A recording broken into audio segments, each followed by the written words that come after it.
Morning, guys. I am back at that school. Tomorrow, school officially starts, I believe. It'll be the 25th of August, so yeah, I think that's right. So I'm out early morning. It's 8:36 on a Sunday, out here to do a little bit of detecting before, maybe teachers show up to try to get their last minute stuff in for the start of tomorrow. As it is a school, I don't want to be on the grounds when anybody's doing stuff here. Still having troubles with the Nokta. I don't know what I'm gonna do about this thing. I can't use it in multi-frequency. It is just too chattery unless I drop the sensitivity way down. And it's never done that before. I found a few pennies. I'm in 4 kilohertz mode right now.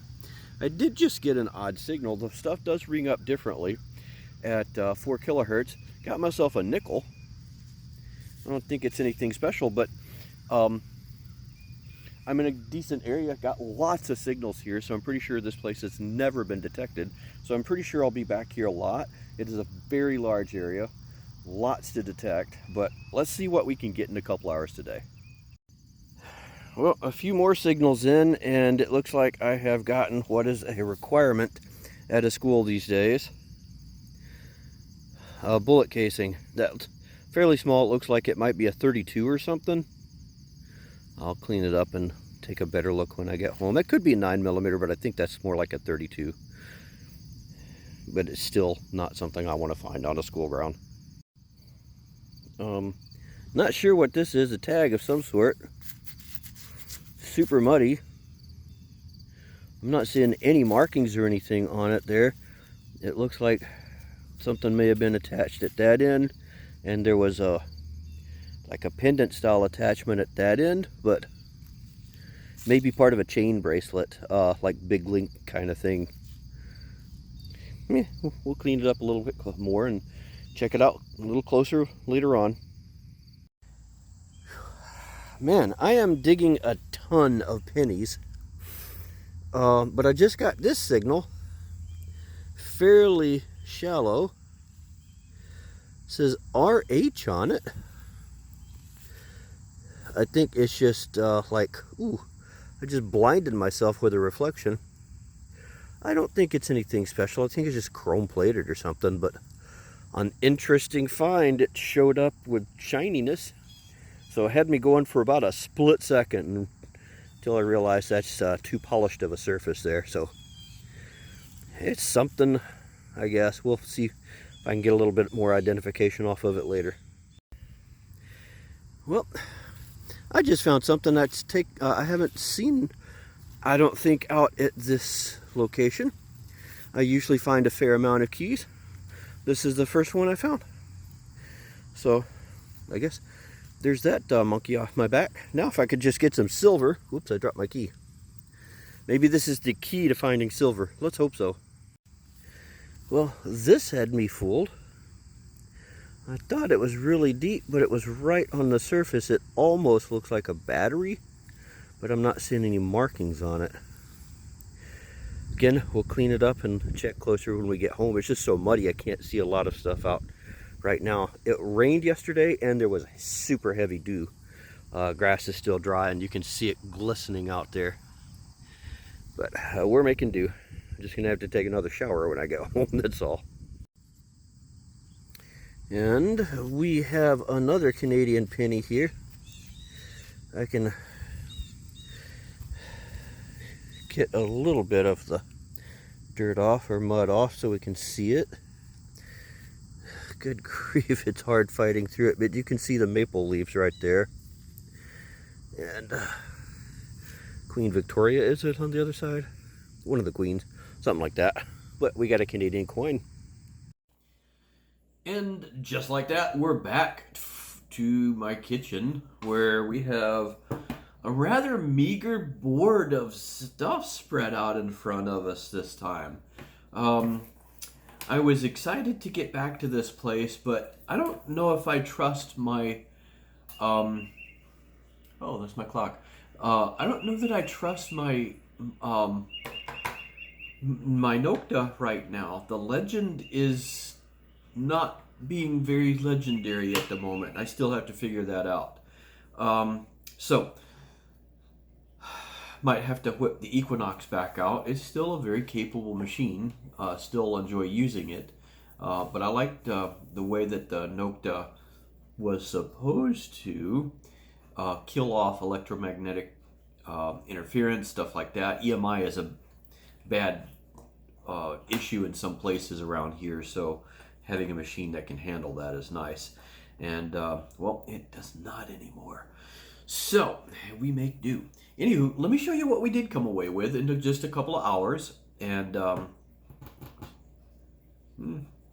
like I said, it's kind of meager. All right, this is all there is, really.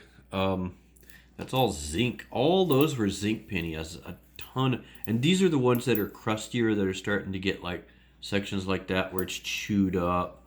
That one's not so bad. Why is that one in there? I think that actually rolled over from there. Some of these, it's got the little bubbling up on it. Stuff where the corners are chewed up, so it makes it hard to go through a coin machine. So I mean, what do we got, like 15 cents there? I just throw it in the recycling bin. I don't care. Throughout the entire year, I might have $2 worth of these pennies at most that I do that with, so just don't care. Stuff, that's a broken part of a rivet type thing. That looks familiar. It's off of something, don't know what. I was hoping I could get some writing off of it, but I have no identifying marks. This is a bullet of some sort. That is, you can see the rifling on it, and it impacted something. I thought it was a 22, but that's as big as a whole 22 bullet with the case. So this is a really small caliber rifle.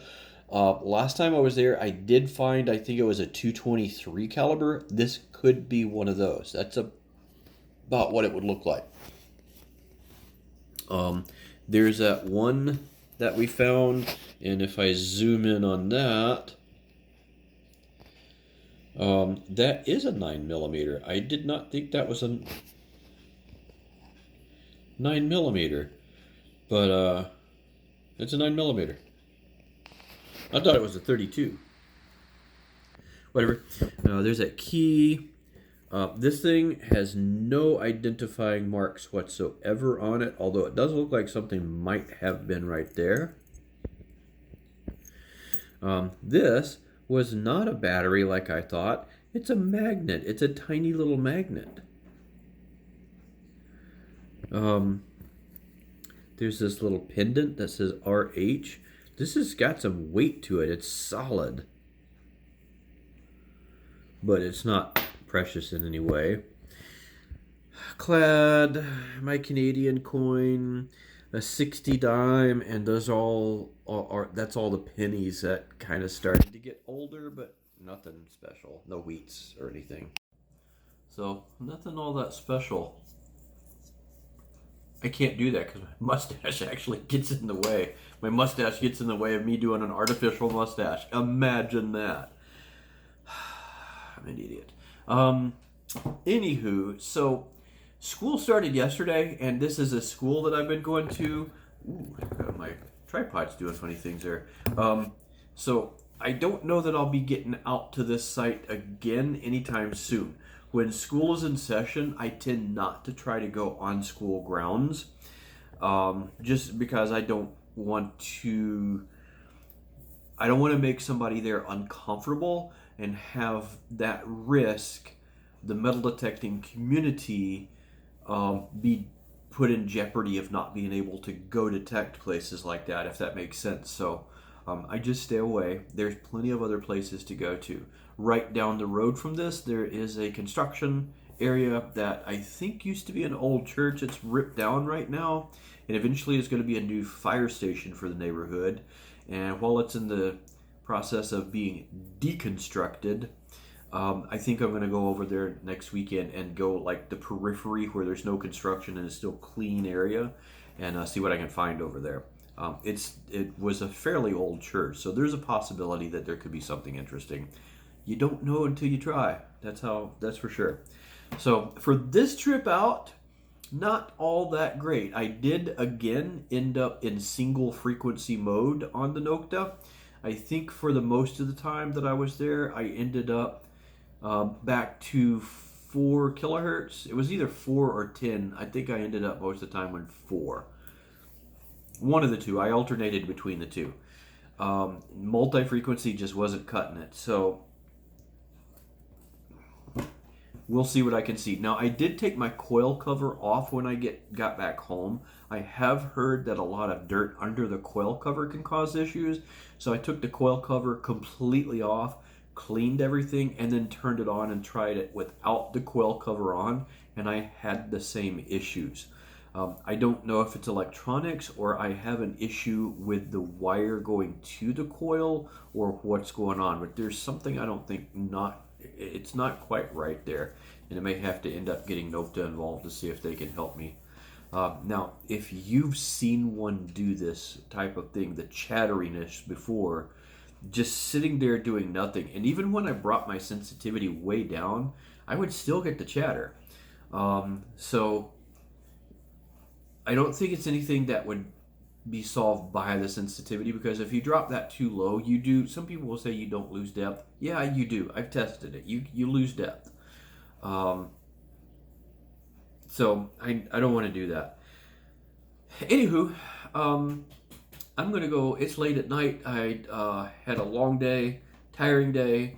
Came home and then I had to swap out an axle shaft on my car. Got that done though. Tried to fight a little bit, but we persisted and we won. And now I'm going to go get some PJs on, sit in my in my easy chair, and zone out for a little while because I deserve it. So can't wait till the weekend so we can get out and do some more detecting though. So we'll talk to you guys later.